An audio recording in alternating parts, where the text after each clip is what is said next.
ದೆಹಲಿಯ ಬುರಾರಿ ಎಂಬಲ್ಲಿ ಮನೆಯಲ್ಲೇ 11 ಮೃತದೇಹಗಳು ಪತ್ತೆಯಾಗಿದೆ. ಆಲದ ಮರದ ಬೀಳುಗಳು ಹೇಗೆ ಜೋತು ಬೀಳ್ತಾವೋ ಹಾಗೆ ಈ 11 ಮಂದಿ ಬಣ್ಣ ಬಣ್ಣದ ದುಪ್ಪಟ್ಟಗಳಿಂದ ತಮ್ಮನ್ನು ತಾವು ನೇತು ಹಾಕೊಂಡಿದ್ರು. ಇದು ಸೂಸೈಡಾ ಇಲ್ಲ ವೆಲ್ ಎಕ್ಸಿಕ್ಯೂಟೆಡ್ ಮಾಸ್ ಮರ್ಡರಾ?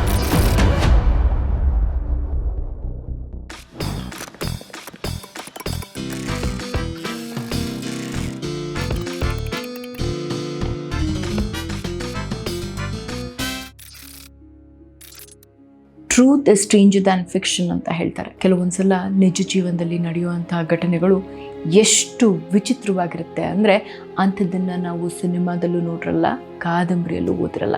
ಯಾಕೆಂದರೆ ಯಾರೂ ಅದನ್ನು ಇಮ್ಯಾಜಿನ್ ಕೂಡ ಮಾಡಿರಲ್ಲ. ಇವತ್ತಿನ ಕಥೆ it is not just strange, it's bizarre. ಕಾನೂನನ್ನೇ ಕನ್ಫ್ಯೂಸ್ ಮಾಡಿದಂಥ ಕಥೆ ಇದು. ಪ್ರೆಸ್ಸು, ಪೊಲೀಸು, ಪಬ್ಲಿಕ್ಕು ಎಲ್ಲರ ತಲೆ ಕೆಡಿಸಿ ನಿದ್ದೆ ಕೆಡಿಸಿದಂಥ ಕಥೆ. ಈ ಕಥೆ ಶುರುವಾಗೋದು ರಾಜಧಾನಿ ದೆಹಲಿಯ ಬುರಾರಿ ಅನ್ನೋ ಏರಿಯಾದಲ್ಲಿ. ಅಲ್ಲೊಂದು ನಾರ್ಮಲ್ ಮಿಡಲ್ ಕ್ಲಾಸ್ ಫ್ಯಾಮಿಲಿ ವಾಸವಾಗಿರುತ್ತೆ. 3 ತಲೆಮಾರು ಒಂದೇ ಸೂರಡಿ ಇರುವಂಥ ಒಂದು ಕೂಡು ಕುಟುಂಬ ಅದು. ಸುಮಾರು 80 ವರ್ಷದ ಹಿರಿ ಜೀವ ನಾರಾಯಣಿ ದೇವಿ, ಆಕೆಯ ಮಕ್ಕಳಾದ ಪ್ರತಿಭಾ, ಭುವನೇಶ್, ಲಲಿತಾ ಮತ್ತು ಸೊಸೆಯಂದರಾದಂಥ ಸವಿತಾ, ಟೀನಾ, ಹಾಗೆ ಮೊಮ್ಮಕ್ಕಳಾದ ಪ್ರಿಯಾಂಕಾ, ನೀತು, ಮೇನಕಾ, ಧ್ರುವ್ ಮತ್ತು ಶಿವಮ್. ಇವರೆಲ್ಲರೂ ಒಟ್ಟಿಗೆ ಒಗ್ಗಟ್ಟಿಂದ ಇರುವಂಥ ಹ್ಯಾಪಿ ಫ್ಯಾಮಿಲಿ, ಭಾಟಿಯಾ ಫ್ಯಾಮಿಲಿ. ಭಯ, ಭಕ್ತಿ, ಸಂಸ್ಕಾರ ಇರುವಂಥ ಪರಿವಾರ. ಇದ್ರೆ ಇವ್ರ ಥರ ಇರಬೇಕಪ್ಪ ಅಂತ ಅನಿಸೋವಂಥ ಪರಿವಾರ. ನಾರಾಯಣಿ ದೇವಿಯ ಮೊದಲನೇ ಮಗಳು ಪ್ರತಿಭಾ. ಆಕೆಯ ಮಗಳು ಪ್ರಿಯಾಂಕಾಗೆ ಇತ್ತೀಚೆಗಷ್ಟೇ ಮದುವೆ ಸೆಟ್ ಆಗಿರುತ್ತೆ. ಒಳ್ಳೆ ಹುಡುಗಿ, ಎಜುಕೇಟೆಡ್, ಒಂದು MNC ಕಂಪನಿಯಲ್ಲಿ ಸೀನಿಯರ್ ಎಕ್ಸಿಕ್ಯೂಟಿವ್ ಆಗಿ ಕೆಲಸ ಮಾಡ್ತಾ ಇರ್ತಾಳೆ. ಎಂಗೇಜ್ಮೆಂಟ್ ಪಾರ್ಟಿನ ಕುಟುಂಬದವರೆಲ್ಲರೂ ಸೇರಿಕೊಂಡು ಧೂಮ್ ಧಾಮ್ ಅಂತ ಅದ್ಧೂರಿಯಾಗಿ ಸೆಲೆಬ್ರೇಟ್ ಮಾಡ್ತಾರೆ. ದೂರದವರುಗಳಿಂದ ನೆಂಟರೆಲ್ಲ ಬಂದಿರ್ತಾರೆ. ಅದ್ಧೂರಿ ಡೆಕೋರೇಷನ್ನು, ಹಾಡು, ಡ್ಯಾನ್ಸು, ಒಬ್ಬರು ಕೊರಿಯೋಗ್ರಫರನ್ನು ಕೂಡ ಹೈಯರ್ ಮಾಡಿ ಡ್ಯಾನ್ಸ್ ಪರ್ಫಾರ್ಮೆನ್ಸ್ ಎಲ್ಲ ಪ್ಲ್ಯಾನ್ ಮಾಡಿರ್ತಾರೆ. ಅಷ್ಟೊಂದು ಉತ್ಸಾಹ, ಸಂಭ್ರಮ ಆ ಮನೆಯಲ್ಲಿ ತುಂಬಿರುತ್ತೆ. ಇದಾಗಿ 13 ದಿನ ಆಗಿರುತ್ತೆ. ಒಂದಿನ ಬೆಳಿಗ್ಗೆ ಎಷ್ಟು ಹೊತ್ತಾದರೂ ಇವರ ಅಂಗಡಿ ಬಾಗಿಲು ತೆಗೆಯೋದಿಲ್ಲ. ಆ್ಯಕ್ಚುಲಿ ಅವ್ರದ್ದೊಂದು ಪ್ರಾವಿಷನ್ ಸ್ಟೋರ್ಸ್ ಇರುತ್ತೆ. ಅವ್ರ ಮನೆ ಕೆಳಗಡೆನೇ ಇರುತ್ತೆ. ಯೂಶ್ವಲಿ ಬೆಳಿಗ್ಗೆ 5:30 ಅಷ್ಟೊತ್ತಿಗೆ ಅಂಗಡಿ ಓಪನ್ ಮಾಡ್ತಿರ್ತಾರೆ. ಜನ ವಾಕಿಂಗು, ಜಾಗಿಂಗು ಹೋಗೋ ಸಮಯ ಅದು. ಹಾಗೆ ಕಾಫಿ, ಟೀ ಮಾಡೋಕ್ಕೆ, ಹಾಲು ಪ್ಯಾಕೆಟ್ ಖರೀದಿ ಮಾಡೋದಕ್ಕೆ ಆ ಏರಿಯಾದವರೆಲ್ಲ ಅಲ್ಲಿಗೆ ಬರ್ತಾ ಇರ್ತಾರೆ. ನಾರಾಯಣಿ ದೇವಿಯ ಕೊನೆ ಮಗ ಲಲಿತ್ಗೆ ಬೆಳಿಗ್ಗೆ ಎದ್ದು ವಾಕಿಂಗ್ ಹೋಗೋ ಒಂದು ಅಭ್ಯಾಸ ಇರುತ್ತೆ. ಅವತ್ತು ಯಾಕೋ ಅವರು ವಾಕಿಂಗ್ ಮಾಡೋದಕ್ಕೆ ಬಂದಿರಲ್ಲ. ದಿನ ಅವ್ರ ಜೊತೆ ವಾಕ್ ಮಾಡ್ತಾ ಇದ್ದಂಥ ಫ್ರೆಂಡ್, ನೇಬರ್ ಗುರುಚರಣ್ ಸಿಂಗ್ ಏನೋ ರಾತ್ರಿ ಲೇಟಾಗಿ ಮಲಗಿರಬಹುದು, ಅದಕ್ಕೆ ಇವತ್ತು ಬೇಗ ವಾಕಿಂಗ್ಗೆ ಬರೋಕ್ಕಾಗಲಿಲ್ಲ ಇರಬಹುದು ಅಂತ ಅಂದ್ಕೊಂಡು ಸುಮ್ಮನಾಗ್ಬಿಡ್ತಾರೆ. ಓಕೆ, ಲಲಿತೇನೋ ಇನ್ನೂ ಮಲಗಿರಬಹುದು, ಆದರೆ ಬೇರೆ ಯಾರಾದರೂ ಬಂದು ಇಷ್ಟು ಹೊತ್ತಿಗೆ ಅಂಗಡಿ ಬಾಗಿಲು ತೆಗಿಬೇಕಿತ್ತಲ್ವಾ? 11 ಜನ ಇರೋ ಅಂಥ ಮನೆ ಅದು. ಅದರಲ್ಲಿ ಒಬ್ಬರೂ ಎದ್ದಿಲ್ವಾ? ಸ್ವಲ್ಪ ಹೊತ್ತಾದ ಮೇಲೆ ಭಾಟಿಯಾ ಕುಟುಂಬದ ಮನೆ ಎದುರುಗಡೆ ವಾಸವಾಗಿರುವಂಥ ಮತ್ತೊಬ್ಬ ಹೆಂಗಸು ತನ್ನ ಬ್ಯಾಲ್ಕನಿಯಿಂದ ಇಣುಕಿ ನೋಡ್ತಾಳೆ. ಇದೇನಿದು, 7 ಗಂಟೆ ಆದರೂ ಇನ್ನೂ ಅಂಗಡಿ ಓಪನ್ ಮಾಡಿಲ್ವಲ್ಲ? ಅಷ್ಟು ಹೊತ್ತಿಗಾಗಲೇ ಅಂಗಡಿ ಮುಂದೆ ಕೆಲವು ರೆಗ್ಯುಲರ್ ಕಸ್ಟಮರ್ಸು ಸೇರಿರ್ತಾರೆ. ಒಬ್ಬರು ನೇಬರ್ ಕಾಲ್ ಕೂಡ ಮಾಡಿರ್ತಾರೆ, ಆದರೆ ಯಾರೂ ಫೋನ್ ರಿಸೀವ್ ಮಾಡಲ್ಲ. ಅಯ್ಯೋ, ಇದೇನು ವಿಚಿತ್ರ, ಇಷ್ಟು ಜನ ಇರೋವಂಥ ಮನೆಯಲ್ಲಿ ಒಬ್ಬರು ಕಾಲ್ ರಿಸೀವ್ ಮಾಡೋದು ಬೇಡವಾ? ಮತ್ತು ದಿನ ಬೆಳಗಾದರೆ ಅಡುಗೆ ಮನೆಯಿಂದ ಬರೋವಂಥ ಪಾತ್ರೆ ಪಗಡದ ಸೌಂಡು, ದೇವ್ರ ಮನೆಯಿಂದ ಬರೋವಂಥ ಗಂಟೆ ಶಬ್ದ, ಪ್ರಾರ್ಥನೆ, ಭಜನೆ, ಇದ್ಯಾವುದೂ ಕೇಳಿಸ್ತಿಲ್ಲ ಇವತ್ತು. There was something very unusual about that house. ಮನೆ ಮುಂದಿನ ಗೇಟ್ ಓಪನ್ ಆಗೇ ಇರುತ್ತೆ. ಸೊ ನೇಬರ್ ಗುರುಚರಣ್ ಸಿಂಗ್ ಅವರನ್ನು ಕರೆಯೋದಕ್ಕೆ ಒಳಗಡೆ ಹೋಗ್ತಾರೆ. ಮನೆ ಬಾಗಿಲು ಕೂಡ ಓಪನ್ ಆಗೇ ಇರುತ್ತೆ. ಒಳಗಡೆ ಮೆಟ್ಟಿಲು ಹತ್ತಿ ಹೋಗಿ ನೋಡಿದ್ರೆ ಗುರುಚರಣ್ ಸಿಂಗ್ಗೆ ಫುಲ್ ಶಾಕ್. ಅದು ಎಂಥ ಶಾಕ್ ಅಂದರೆ ಅವನಿಗೆ ಕಿರ್ಚ್ಕೊಳ್ಬೇಕು ಅಂದರೂ ಬಾಯಿ ಬರ್ತಾ ಇಲ್ಲ. ಅಲ್ಲಿ ನೋಡಿದ್ದನ್ನು ನಂಬೋದಕ್ಕೂ ಆಗ್ತಿಲ್ಲ, ಡೈಜೆಸ್ಟ್ ಮಾಡ್ಕೊಳ್ಳೋದಕ್ಕೂ ಆಗ್ತಿಲ್ಲ. ಆ ಇನಿಷಿಯಲ್ ಶಾಕಿಂದ ಆಚೆ ಬಂದಮೇಲೆ ಕಿರ್ಚ್ಕೊಂಡು ಆಚೆ ಓಡೋಡಿ ಬಂದುಬಿಡ್ತಾನೆ. ಇವನು ಆ ಥರ ಗಾಬರಿಯಿಂದ ಕಿರ್ಚ್ಕೊಂಡು ಓಡಿ ಬಂದಿದ್ದನ್ನು ನೋಡಿ ಅಂಗಡಿ ಮುಂದೆ ಇದ್ದಂಥ ಎಲ್ಲ ಜನ, ಅಕ್ಕಪಕ್ಕದ ಮನೆಯವರು ಎಲ್ಲರೂ ಮನೆ ಒಳಗಡೆ ಓಡಿ ಬರ್ತಾರೆ. ಒಳಗಡೆ ಹೋದವರಿಗೆ ತಮ್ಮ ಕಣ್ಣನ್ನು ತಮಗೆ ನಂಬೋದಕ್ಕೆ ಆಗಲ್ಲ. ಇಂಥ ದೃಶ್ಯ ಅವರೆಲ್ಲೂ ನೋಡಿರಲ್ಲ. ಛಾವಣಿಗೆ ಅಟ್ಯಾಚ್ ಆಗಿರೋ ಐರನ್ ಗ್ರಿಲ್ಲಿಂದ 10 ಹ್ಯೂಮನ್ ಬಾಡೀಸ್ ನೇತಾಡ್ತಾ ಇವೆ. ಇಷ್ಟು ದಿನ ಆ ಮನೆಯಲ್ಲಿ ಜೀವನ ನಡೆಸ್ತಾ ಇದ್ದಂಥ ಅದೇ 10 ಜನರ ಬಾಡೀಸ್ ಅಲ್ಲೇ ಇರೋ ಅಂಥ ಒಂದು ರೂಮಲ್ಲಿ ನೆಲದ ಮೇಲೆ ಆ ಮನೆಯ ಹಿರಿ ಜೀವ ನಾರಾಯಣಿ ದೇವಿ ಬಿದ್ದಿದ್ದಾರೆ.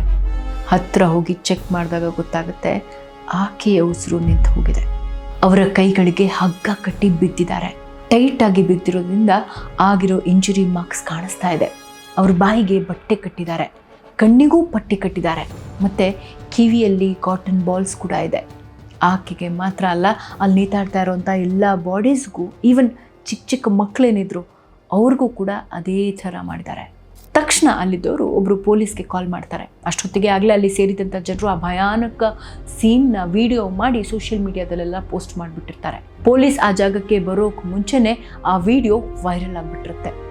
ಜಸ್ಟ್ 13 ದಿನದ ಹಿಂದೆ ಸಡಗರ ಸಂಭ್ರಮ ತುಂಬಿದ್ದಂಥ ಆ ಮನೆಯಲ್ಲಿ ಈಗ ಸ್ಮಶಾನ ಮೌನ. ಅಕ್ಕಪಕ್ಕದ ಮನೆಯವರ ಜೊತೆ ಹರಟೆ ಹೊಡಿತಾ ಇದ್ದ ದೊಡ್ಡವರು, ಖುಷಿಯಾಗಿ ಆಟ ಆಡ್ಕೊಂಡಿದ್ದಂಥ ಮಕ್ಕಳು ಎಲ್ಲರೂ ಶವವಾಗಿ ನೇತಾಡ್ತಾ ಇದ್ದಾರೆ. ಎಲ್ಲರ ಕಾಲುಗಳ ಹತ್ರ ಒಂದು ಸ್ಟೂಲ್ ಇದೆ. ಎಲ್ಲರೂ ಕುತ್ತಿಗೆಗೆ ದಾರ, ದುಪ್ಪಟ್ಟಗಳನ್ನು ಹಾಕಿ ಬಿದ್ದಿದ್ದಾರೆ. ಕೆಲವು ಸಿನಿಮಾಗಳಲ್ಲಿ ಈ ಥರ ಕತ್ತಿಗೆ ಸೀರೆನೋ ದುಪ್ಪಟ್ಟನೋ ಕಟ್ಕೊಂಡು ಫ್ಯಾನ್ಗೆ ಕಟ್ಟಿ ಅದರಿಂದ ಸೂಸೈಡ್ ಮಾಡ್ಕೊಳ್ಳೋ ದೃಶ್ಯಗಳನ್ನು ನೀವು ನೋಡೇ ಇರ್ತೀರ. ಅದೇ ಥರ ಇಲ್ಲಿ ಒಬ್ಬರಲ್ಲ, ಇಬ್ಬರಲ್ಲ, 10 ಜನ ಸೂಸೈಡ್ ಮಾಡಿಕೊಂಡಿರುವಂಥ ಹಾರಿಬಲ್ ಸೀನ್. ಯಾವ ಐರನ್ ಗ್ರಿಲ್ಲಿಂದ ಕೆಳಗೆ ಬಾಡೀಸ್ ನೇತಾಡ್ತಾ ಇರುತ್ತೋ ಅದೇ ಐರನ್ ಗ್ರಿಲ್ ಮೇಲೆ ಆ ಮನೆಯ ಸಾಕು ನಾಯಿನ ಕಟ್ಟಾಕಿರ್ತಾರೆ.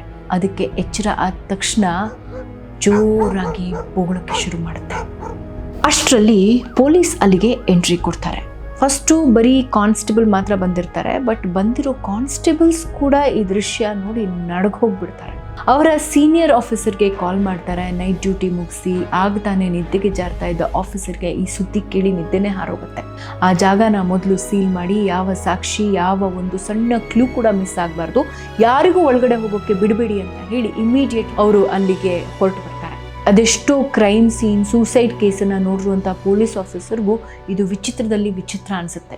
ಅಲ್ಲ, ಸೂಸೈಡ್ ಥರ ಏನೋ ಕಾಣಿಸ್ತಾ ಇದೆ, ಆದರೆ ನಿಜವಾಗ್ಲೂ ಇದು ಸೂಸೈಡಾ ಅಥವಾ ಮರ್ಡರಾ? ಒಬ್ವಿಯಸ್ಲಿ ಮೊದಲು ಕಳ್ಳತನ ಏನಾದರೂ ಆಗಿರಬಹುದಾ ಏನೋ ಅನ್ನೋ ಡೌಟ್ ಬರುತ್ತೆ. ಕೆಲವು ದಿನದ ಮುಂಚೆ ಅಷ್ಟೇ ಮನೇಲಿ ಎಂಗೇಜ್ಮೆಂಟ್ ನಡೆದಿದೆ. ಮದುವೆ ಮನೆ ಅಂದಮೇಲೆ ಒಡವೆ, ಕ್ಯಾಶು ಎಲ್ಲ ಇಟ್ಟಿರ್ತಾರೆ. ಇದು ಗೊತ್ತಾದ ತಕ್ಷಣ ಯಾರಾದರೂ ಕಳ್ಳತನ ಮಾಡೋಕೆ ಬಂದು ಇವ್ರನ್ನೆಲ್ಲ ಸಾಯಿಸ್ಬಿಟ್ರ? ಪೊಲೀಸ್ನವರು ಮನೆ ಪೂರ್ತಿ ಚೆಕ್ ಮಾಡ್ತಾರೆ. ಒಡವೆ, ಕ್ಯಾಶು ಎಲ್ಲ ಹಾಗೆ ಇರುತ್ತೆ. ಕಳ್ಳರು ಬಂದು ಹೋಗಿದ್ದಿದ್ರೆ ಅಲ್ಲಿ ಎಲ್ಲ ಚೆಲ್ಲಾಪಿಲ್ಲಿ ಆಗಿಬಿಡ್ಬೇಕಿತ್ತು. ಬಟ್ ಆ ಜಾಗದಲ್ಲಿ ಯಾವುದೇ ಒಂದು ಡಿಸ್ರಪ್ಷನ್ಸ್ ಆಗಿರೋದು ಕಾಣಿಸ್ತಾ ಇಲ್ಲ. ಇನ್ಫ್ಯಾಕ್ಟ್ ಆ ಫ್ಯಾಮಿಲಿ ಮೆಂಬರ್ಸ್ ಮೈ ಮೇಲಿರುವಂಥ ಚಿನ್ನದ ಇಯರಿಂಗ್ಸ್, ಚೈನ್ಸ್ ಎಲ್ಲ ಹಾಗೆ ಇರುತ್ತೆ. ಒಂದು ವೇಳೆ ಯಾರೋ ಕದಿಯೋಕ್ಕೆ ಬಂದಿದ್ರೆ ಇವನ್ನೆಲ್ಲ ಅಂತೂ ಕದ್ಕೊಂಡು ಹೋಗ್ತಿದ್ರಲ್ವಾ. So this robbery theory is ruled out. ಇನ್ನು ಈ ಫ್ಯಾಮಿಲಿ ಮೇಲೆ ಯಾರಿಗಾದರೂ ದ್ವೇಷ ಇತ್ತಾ? ಸೇಡಿಗೋಸ್ಕರ ಇವ್ರನ್ನೆಲ್ಲ ಹೀಗೆ ವಿಷ ಹಾಕಿ ಸಾಯಿಸಿ ಆಮೇಲೆ ಸೂಸೈಡ್ ಅಂತ ಕಾಣಿಸೋ ಥರ ಮಾಡಿ ಎಲ್ಲರೂ ಈ ಥರ ನೇತು ಹಾಕಿದ್ರಾ? ಸೋಷಿಯಲ್ ಮೀಡಿಯಾದಲ್ಲಿ ಈ ನ್ಯೂಸ್ ವೈರಲ್ ಆಗ್ತಾ ಇದ್ದ ಹಾಗೆ ಈ ಜಾಗಕ್ಕೆ ನ್ಯೂಸ್ ಚಾನೆಲ್ ರಿಪೋರ್ಟರ್ಸ್ ಬರೋದಕ್ಕೆ ಶುರು ಮಾಡ್ತಾರೆ. ಏನಾಗಿರ್ಬೋದು, ಇದು ನಿಜವಾಗ್ಲೂ ಆಗಿದೆಯಾ ಅಥವಾ is it just a fake news ಅಂತ ತಿಳ್ಕೊಳ್ಳೋ ಕುತೂಹಲದಿಂದ ಮತ್ತಷ್ಟು ಜನ ಅಲ್ಲಿಗೆ ಬರ್ತಾರೆ. ಅಕ್ಕಪಕ್ಕದ ಮನೆಯವರಷ್ಟೇ ಅಲ್ಲ, ಆ ಏರಿಯಾದ ಜನ ಮಾತ್ರ ಅಲ್ಲ, ಸುತ್ತಮುತ್ತಲಿನ 10 ಏರಿಯಾಗಳಿಂದ ಜನ ಬರ್ತಾನೆ ಇರ್ತಾರೆ. ಸುತ್ತ ಇರೋ ಮನೆಗಳ ಟೆರೆಸ್, ಬ್ಯಾಲ್ಕನಿ ಮೇಲೆಲ್ಲ ಜನ ಜಾತ್ರೆ ಆಗಿಬಿಟ್ಟಿರುತ್ತೆ. ಆ ಕ್ರೈಮ್ ಸೀನ್ನಲ್ಲಿ ಪೊಲೀಸ್ನವರಿಗೆ ಕ್ರೌಡ್ ಕಂಟ್ರೋಲ್ ಮಾಡೋದೇ ದೊಡ್ಡ ತಲೆನೋವಾಗಿಬಿಟ್ಟಿರುತ್ತೆ. ಈ ಕಡೆ ಚಾನೆಲ್ಗಳಲ್ಲಿ ಬ್ರೇಕಿಂಗ್ ನ್ಯೂಸ್ ಬರ್ತಾ ಇದೆ. ರಾಜಧಾನಿ ದೆಹಲಿಯಲ್ಲಿ ಭಯಾನಕ ಘಟನೆ, ಒಂದೇ ಕುಟುಂಬದ 11 ಜನ ಸೂಸೈಡ್ ಮಾಡ್ಕೊಂಡಿದ್ದಾರೆ. Is it mass suicide or mass murder? ಈ ಕೇಸ್ ಅದೆಷ್ಟು ಸಂಚಲನ, ಅದೆಷ್ಟು ಇಂಪ್ಯಾಕ್ಟ್ ಕ್ರಿಯೇಟ್ ಮಾಡುತ್ತೆ ಅಂದರೆ ಆ ಜಾಗಕ್ಕೆ ಪೊಲೀಸ್ ಕಮಿಷನರ್ ಅಷ್ಟೇ ಅಲ್ಲ, ಆಗಿನ ಡೆಲ್ಲಿ ಚೀಫ್ ಮಿನಿಸ್ಟರ್ ಅರವಿಂದ್ ಕೇಜ್ರಿವಾಲ್ ಕೂಡ ಕ್ರೈಮ್ ಸೀನ್ ಹತ್ರ ಬಂದು ಪ್ರೆಸ್ನವರಿಗೆ ಸ್ಟೇಟ್ಮೆಂಟ್ ಕೊಡ್ತಾರೆ. ಪೊಲೀಸ್ ಕಿ ಜಾಂಚ್ ಕಿ ಅಪ್ನೆ ಕೋ ಇಂತಜಾರ್ ಕರ್ನಿ ಪಡೇಗಿ. ನಾವೆಲ್ಲ ಆ್ಯಂಗಲಿಂದ ಇನ್ವೆಸ್ಟಿಗೇಷನ್ ಮಾಡ್ತೀವಿ, ಕಲ್ಪ್ರಿಟ್ ಅದು ಯಾರೇ ಆಗಿದ್ರೂ ಸುಮ್ಮನೆ ಬಿಡಲ್ಲ ಅಂತ ಕಮಿಷನರ್ ಕೂಡ ಭರವಸೆ ಕೊಡ್ತಾರೆ. ಯಾವುದೇ ಒಂದು ಕ್ರೈಮ್ ಸೀನ್ ನಡೆದಾಗ ಆಬ್ವಿಯಸ್ಲಿ ಆ ಜಾಗದ ಸುತ್ತಮುತ್ತಲಿನ CCTV ಫುಟೇಜನ್ನು ಚೆಕ್ ಮಾಡ್ತಾರೆ. ಸೊ ಹಿಂದಿನ ದಿನದ ಪೂರ್ತಿ ಫುಟೇಜನ್ನು ಚೆಕ್ ಮಾಡಿದಾಗ ಯಾವ ಔಟ್ಸೈಡರ್ ಕೂಡ ಮನೆ ಒಳಗಡೆ ಬಂದಿಲ್ಲ ಅನ್ನೋದಂತೂ ಖಾತ್ರಿ ಆಗುತ್ತೆ. ಹಾಗಿದ್ರೆ ಮನೆಯವರಲ್ಲೇ ಯಾರಾದರೂ ಈ ಕೊಲೆಗಳನ್ನು ಮಾಡಿದಾರಾ? ಒಂದು ವೇಳೆ ಆ ಥರ ಆಗಿದ್ರೆ ಕೊಲೆ ಮಾಡಿದವನು ಅಥವಾ ಕೊಲೆ ಮಾಡಿದವಳು ಅಲ್ಲಿಂದ ಎಸ್ಕೇಪ್ ಆಗಿರಬೇಕಿತ್ತಲ್ವಾ? ಇಲ್ಲಿ ನೋಡಿದ್ರೆ ಮನೆ ಮಂದಿ ಎಲ್ಲ ಶವಗಳಾಗಿದ್ದಾರೆ, ಒಬ್ಬರು ಬದುಕಿಲ್ಲ. ಬದುಕಿರೋದು ಒಂದೇ ಒಂದು ಜೀವ. ಆ ಘಟನೆಗೆ ಒಂದೇ ಐ ವಿಟ್ನೆಸ್, ಆ ಮನೆಯ ಸಾಕು ನಾಯಿ. ಏನೇನು ನಡೀತು ಅಂತ ಅದು ಕಣ್ಣಾರೆ ನೋಡಿದ್ರು ಕೂಡ ಪಾಪ ಮೂಕ ಪ್ರಾಣಿ ಹೇಗೆ ತಾನೇ ಹೇಳುತ್ತೆ. ಹೋಗಲಿ ಸೂಸೈಡ್ ಅಂತ ಹೇಳೋಕ್ಕೆ ಅಲ್ಲಿ ಸೂಸೈಡ್ ನೋಟ್ ಆದರೂ ಇರಬೇಕಲ್ವಾ. ಇನ್ ಮೆನಿ ಕೇಸಸ್ ಸೂಸೈಡ್ ಮಾಡ್ಕೊಳ್ಳೋರು ನಂಗೆ ಈ ಥರ ಯಾರೋ ಮೋಸ ಮಾಡಿದ್ರು, ಇವರಿಂದ ಅನ್ಯಾಯ ಆಗಿದೆ, ಅಥವಾ ಹಾರ್ಟ್ ಬ್ರೇಕ್ ಆಯಿತು ಅದಕ್ಕೆ ಸೂಸೈಡ್ ಮಾಡ್ಕೋತಾ ಇದ್ದೀನಿ, ಅಥವಾ ಇನ್ನೂ ಕೆಲವು ಎಷ್ಟೋ ಲಕ್ಷ ಸಾಲ ಮಾಡಿದ್ದೆ, ಈ ಸಾಲಗಾರರ ಕಾಟ ತಡೆಯೋಕ್ಕಾಗದೆ ಸೂಸೈಡ್ ಮಾಡ್ಕೋತಾ ಇದ್ದೀನಿ, ಈ ಥರ ಏನೋ ಒಂದು ಬರೆದಿಟ್ಟು ಸಾಯ್ತಾರೆ. ಇವಾಗೆಲ್ಲ ಬರೆಯೋದು ಬಿಟ್ಟು ಕೆಲವರು ವಿಡಿಯೋ ಕೂಡ ಮಾಡ್ತಾರೆ. ಬಟ್ ಇಲ್ಲಿ ಈ ಥರ ಯಾವ ಸೂಸೈಡ್ ನೋಟು ಇಲ್ಲ, ವಿಡಿಯೋನೂ ಇಲ್ಲ. ಹೀಗಪ್ಪ ಈ ಕೇಸನ್ನು ಕ್ರ್ಯಾಕ್ ಮಾಡೋದು. ಪೊಲೀಸ್ ಮೇಲೆ ಕ್ಷಣ ಕ್ಷಣಕ್ಕೂ ಪ್ರೆಷರ್ ಜಾಸ್ತಿ ಆಗ್ತಾ ಹೋಗುತ್ತೆ. ಈ ಕಡೆ ಚಾನೆಲ್ ರಿಪೋರ್ಟರ್ಸ್ ಮೇಲೂ ಪ್ರೆಷರ್ ಜಾಸ್ತಿ ಆಗ್ತಾ ಹೋಗುತ್ತೆ. ಯಾಕೆಂದರೆ ಪ್ರತಿ ಚಾನೆಲ್ ಕೂಡ ತಮ್ಮ ಚಾನೆಲ್ನಲ್ಲಿ ಮೊದಲು ಈ ಕೇಸ್ ಬಗ್ಗೆ ಬ್ರೇಕಿಂಗ್ ನ್ಯೂಸ್ ಬರಬೇಕು ಅನ್ನೋ ಆತುರದಲ್ಲಿರ್ತಾರೆ. ಕ್ರೈಮ್ ಸೀನ್ ಹತ್ತಿರ ಇದ್ದಂಥ ಇಬ್ಬರು ರಿಪೋರ್ಟರ್ಸ್ ಆ ಮನೆಯ ಹೊರಗಿನ ಒಂದು ಸೈಡ್ ಗೋಡೆನ ಗಮನಿಸ್ತಾ ಮಾತಾಡ್ತಾ ಇರ್ತಾರೆ. ಅಲ್ಲಿ ಕಿಟಕಿಗಳು ಇರೋದಿಲ್ಲ, ಬದಲಿಗೆ ಪೈಪ್ಸ್ ಇರ್ತವೆ. 11 ಪೈಪ್ಸ್. ಈ ಫ್ಯಾಮಿಲಿನಲ್ಲಿ ಇದ್ದವರು ಕೂಡ 11 ಜನ. ಇಂಟ್ರೆಸ್ಟಿಂಗ್ ಅಂದರೆ ಆ ಪೈಪ್ಸಲ್ಲಿ 4 ಸ್ಟ್ರೇಟ್ ಪೈಪ್ಸ್ ಇರುತ್ತೆ, 7 ಈ ಥರ ಬೆಂಡ್ ಆಗಿರೋವಂಥ ಡೌನ್ವರ್ಡ್ ಪೈಪ್ಸ್ ಇರುತ್ತೆ. ಸತ್ತಿರೋರಲ್ಲಿ 4 ಜನ ಗಂಡಸರು, 7 ಜನ ಹೆಂಗಸರು. ಮತ್ತು ಅವರು ಮನೆಗೆ ಹಾಕ್ಸಿರೋವಂಥ ರೇಲಿಂಗಲ್ಲೂ 11 ರಾಡ್ಸ್ ಇವೆ. ಏನಿದು ಎಲ್ಲ ಕಡೆ ಈ 11 ನಂಬರ್ ರಿಪೀಟ್ ಆಗ್ತಿದೆ? ಈ 11 ಸಂಖ್ಯೆಯ ಹಿಂದೆ is there some significance or is it just a coincidence? TV channel ಅವ್ರಿಗೆ ಗೊತ್ತಲ್ಲ, ಒಂದು ಕ್ಲೂ ಸಿಕ್ಕಿಬಿಟ್ರೆ ಸಾಕು, ಅದನ್ನು ಪರ ಅಂತ ಕೆರಿದೇ ಬಿಡೋದೇ ಇಲ್ಲ. ಸೊ ಯಾವ ಮೇಸ್ತ್ರಿ ಆ ಪೈಪನ್ನು ಹಾಕಿದ್ರೋ ಅವನನ್ನು ಇಂಟರ್ವ್ಯೂ ಮಾಡೋಕ್ಕೆ ಹೋಗ್ತಾರೆ. ಅವನು ಕೂಲಾಗಿ ಅಯ್ಯೋ ಅವರು 11 ಪೈಪ್ ಹಾಕಿ ಅಂದರು, ನಾನು ಹಾಕಿದೆ. ಆ ಟೈಮಲ್ಲಿ ನನ್ನ ಹತ್ರ ಯಾವ ಪೈಪ್ಸ್ ಇತ್ತೋ ಅದನ್ನೇ ಹಾಕಿದೆ. ಈ ನಮ್ಮ ವರ್ಕರ್ಸು ಕೆಲವರು ಸುಮಾರಿ ನನ್ನ ಮಕ್ಕಳು ಬೆಂಡಾಗಿರೋ ಪೈಪ್ಸನ್ನು ಕಟ್ ಮಾಡಿ ಸ್ಟ್ರೇಟ್ ಮಾಡ್ರು ಅಂದರೆ ಹಾಗೆ ಬಿಟ್ಬಿಟ್ಟಿದ್ದಾರೆ ಅಂತ ಹೇಳ್ತಾನೆ. अटपटा तो लगा, लेकिन जब बोले मालिक तुमको ये पाइप लगा दो तो हमने लगा दिए. ಮೇಸ್ತ್ರಿನ ಇಂಟರ್ವ್ಯೂ ಮಾಡೋಕೆ ಬಂದಿದ್ದಂಥ TV ಕ್ಯಾಮ್ರಾಸ್ ಕಣ್ಣಿಗೆ ಮೇಸ್ತ್ರಿ ಮಗಳು ಗೀತಾ ಬೀಳ್ತಾಳೆ. ಆವತ್ತು ಅವಳು ರೆಡ್ ಕಲರ್ ಬಟ್ಟೆ ಹಾಕಿರ್ತಾಳೆ ಬೇರೆ. ಇಷ್ಟು ಹೊತ್ತು ಸಂಖ್ಯೆ 11ರ ಹಿಂದೆ ಬಿದ್ದ ನ್ಯೂಮರಾಲಜಿ ಆ್ಯಂಗಲ್ ಕೊಡ್ತಾ ಇದ್ದಂಥ TV ರಿಪೋರ್ಟರ್ಸ್ಗೆ ಒಂದು ಹೊಸ ಆ್ಯಂಗಲ್ ಸಿಗುತ್ತೆ. ಇಲ್ಲಿ ನೋಡಿ, ಮೇಸ್ತ್ರಿ ಮಗಳು ಗೀತಾ ಮಾತಾ, ಈಕೆ ಒಬ್ಬಳು ಲೇಡಿ ತಾಂತ್ರಿಕ್, ಭಾಟಿಯಾ ಫ್ಯಾಮಿಲಿಗೆ ಸ್ಪಿರಿಚುವಲ್ ಗುರು. ಈಕೆ ಹೇಳಿದ್ರಿಂದಲೇ ಮನೆಯಲ್ಲಿ ಹೋಮ ಹವನ ನಡೀತಾ.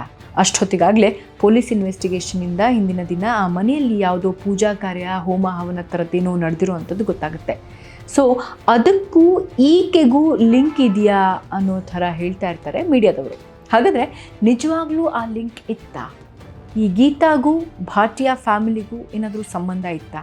ನಾರಾಯಣಿ ದೇವಿಯ ಮೊದಲನೇ ಮಗ ದಿನೇಶ್ ಈ ಘಟನೆ ನಡೆದ ಟೈಮಲ್ಲಿ ರಾಜಸ್ಥಾನಲ್ಲಿರ್ತಾನೆ. 2ನೇ ಮಗಳು ಸುಜಾತ ತನ್ನ ಫ್ಯಾಮಿಲಿ ಜೊತೆ ಪಾಣಿಪತ್ತಲ್ಲಿ ವಾಸವಾಗಿರ್ತಾಳೆ. ನ್ಯೂಸ್ ಕೇಳಿ ಇಬ್ಬರು ಬುರಾರಿಗೆ ಓಡ್ ಬರ್ತಾರೆ. ಫ್ಯಾಮಿಲಿಯಲ್ಲಿ ಒಬ್ಬರು ಯಾರಾದರೂ ಸೂಸೈಡ್ ಮಾಡ್ಕೊಂಡಿದ್ರೆ ಇವರನ್ನ ಸಮಾಧಾನ ಮಾಡೋದಕ್ಕೆ ಒಂದಷ್ಟು ಜನ ಆದರೂ ಇರ್ತಾಯಿದ್ರು. ಆದರೆ ಇಡೀ ಫ್ಯಾಮಿಲಿನೇ ಸೂಸೈಡ್ ಮಾಡ್ಕೊಂಡಿದೆ. ಇಲ್ಲಿ ಸಡನ್ ಆಗಿ ಆ ದೃಶ್ಯ ನೋಡಿ ಇವರಿಬ್ರಿಗೂ ತಲೆ ಎಲ್ಲರೂ ಸುತ್ತು ಬಿದ್ದುಬಿಡ್ತಾರೋ ಅಥವಾ ಪ್ಯಾನಿಕ್ ಅಟ್ಯಾಕ್, ಹಾರ್ಟ್ ಅಟ್ಯಾಕ್ ಆಗುತ್ತೋ ಅಂತ ಪೊಲೀಸ್ನವರು ಸೂಕ್ಷ್ಮವಾಗಿ ಇವರಿಗೆ ಒಂದೊಂದೇ ವಿಚಾರಗಳನ್ನು ತಿಳಿಸ್ತಾ ಅವ್ರನ್ನ ಘಟನೆ ನಡೆದಿರುವಂಥ ಜಾಗಕ್ಕೆ ಕರ್ಕೊಂಡು ಹೋಗ್ತಾರೆ. ಯಾರೇ ಆ ದೃಶ್ಯ ನೋಡಿದ್ರೂ ಸಮಾಧಾನವಾಗಿರೋಕ್ಕೆ ಹೇಗೆ ತಾನೇ ಸಾಧ್ಯ? ಮತ್ತು ಇವರೆಲ್ಲರೂ ಸೂಸೈಡ್ ಮಾಡ್ಕೊಂಡಿದ್ದಾರೆ ಅಂತ ಪೊಲೀಸ್ನವರು ಎಷ್ಟೇ ಹೇಳಿದ್ರು ಅವರು ಅದನ್ನು ನಂಬೋದಕ್ಕೆ ತಯಾರಿರಲಿಲ್ಲ. ಅಲ್ಲ, 2 ವಾರದ ಹಿಂದಷ್ಟೇ 4 ಲಕ್ಷ ಖರ್ಚು ಮಾಡಿ ಪ್ರಿಯಾಂಕಾ ಎಂಗೇಜ್ಮೆಂಟ್ ಮಾಡಿದ್ದೀವಿ, ಎಲ್ಲರೂ ಎಷ್ಟು ಖುಷಿಯಾಗಿದ್ದರು, ಈಗ ಸೂಸೈಡ್ ಮಾಡ್ಕೊಂಡಿದ್ದಾರೆ ಅಂದರೆ ಇದು ನಂಬೋ ಮಾತಾ? ಡೆಫಿನೆಟ್ಲಿ ಇದು ಮರ್ಡರ್ ಕೇಸ್. ಬಟ್ ಕೊಲೆ ಮಾಡಿದವ್ರನ್ನ ಬಚಾವ್ ಮಾಡೋಕ್ಕೆ ನೀವೆಲ್ಲ ಸೇರಿಕೊಂಡು ಈ ರೀತಿ ಸೂಸೈಡ್ ಥಿಯರಿಯನ್ನ ಹಬ್ಬಿಸ್ತಾ ಇದ್ದೀರಾ ಅಂತ ಅವರು ಪೊಲೀಸ್ ಅವರನ್ನೇ ಅಕ್ಯೂಸ್ ಮಾಡ್ತಾ ಇರ್ತಾರೆ. ಅವ್ರು ಹೇಳಿರೋದ್ರಲ್ಲೂ ಒಂದು ರೀತಿ ಅರ್ಥ ಇರುತ್ತೆ. ಈ ಸೂಸೈಡ್ ಥಿಯರಿನ ಅಷ್ಟು ಸುಲಭವಾಗಿ ನಂಬೋಕ್ಕೆ ಸಾಧ್ಯ ಇರಲಿಲ್ಲ. ಅಯ್ಯೋ, ಮನೆಯವರೇ ಈ ಥರ ಹೇಳ್ತಿದ್ದಾರೆ ಅಂದಮೇಲೆ ಪಕ್ಕಾ ಇದು ಕೊಲೆ ಕೇಸ್ ಥರನೇ ಕಾಣಿಸ್ತಿದೆ ಅಂತ ಮೀಡಿಯಾದವರಲ್ಲೂ ಕೂಡ ನ್ಯೂಸ್ ಹರಿದಾಡುತ್ತೆ. ಪಬ್ಲಿಕ್ ಕೂಡ ಅದನ್ನೇ ಬಿಲೀವ್ ಮಾಡ್ತಾರೆ. ಕೊಲೆ ಮಾಡಿರೋರು ಯಾರೋ ಬಹುಶಃ ರೂಲಿಂಗ್ ಪಾರ್ಟಿಗೆ ಹತ್ತಿರವಾಗಿರೋರು ಅನಿಸುತ್ತೆ. ಅದಕ್ಕೆ ಲೋಕಲ್ ಪೊಲೀಸ್ನವರು ಅವರ ತಾಳಕ್ಕೆ ತಕ್ಕ ಹಾಗೆ ಕುಣಿತಾ ಇದ್ದಾರೆ. ಸೂಸೈಡ್ ಅಂತ ಹೇಳಿ ಕೇಸನ್ನು ಮುಚ್ಚಾಕಕ್ಕೆ ನೋಡ್ತಾ ಇದ್ದಾರೆ ಅನ್ನೋ ಆಪಾದನೆಯೂ ಬರುತ್ತೆ. ಈ ಮುಖಾಂತರ ಈ ಕೇಸ್ಗೆ ಒಂದು ಪೊಲಿಟಿಕಲ್ ಆ್ಯಂಗಲ್ ಕೂಡ ಅಟ್ಯಾಚ್ ಆಗಿಬಿಡುತ್ತೆ. So police pressure, media pressure ಕಾರಣದಿಂದ ಮತ್ತು ಒಂದು ಫೇರ್ ಆ್ಯಂಡ್ ಥರೋ ಇನ್ವೆಸ್ಟಿಗೇಷನ್ ನಡಿಬೇಕು ಅನ್ನೋ ಕಾರಣದಿಂದ ಈ ಕೇಸ್ನ ಕ್ರೈಮ್ ಬ್ರ್ಯಾಂಚ್ಗೆ ಟ್ರಾನ್ಸ್ಫರ್ ಮಾಡ್ತಾರೆ. ಈಗಲಾದರೂ ಈ ಕೇಸ್ ಸಾಲ್ವ್ ಆಗುತ್ತಾ? ಕ್ರೈಮ್ ಬ್ರ್ಯಾಂಚ್ನವರು ರಿಯಲ್ ಕಲ್ಪ್ರಿಟ್ ಯಾರು ಅಂತ ಹಿಡಿತಾರಾ? ಕೆಲವು ದಿನದಲ್ಲಿ ಮದುವೆಯಾಗಿ ಸಿಂಗಾರವಾಗಬೇಕಾದಂಥ ಜಾಗದಲ್ಲಿ ಚಟ್ಟ ಕಟ್ಟೋ ಪರಿಸ್ಥಿತಿ ತಂದವರು ಯಾರು? ಈ ಎಲ್ಲ ಪ್ರಶ್ನೆಗಳಿಗೂ ಉತ್ತರ ಸಿಗುತ್ತೆ ಮುಂದಿನ ಎಪಿಸೋಡಲ್ಲಿ. ನೋಡ್ತಾ ಇರಿ ಸ್ಟೋರೀಸ್ ವಿತ್ ಶೀತಲ್ ಶೆಟ್ಟಿ.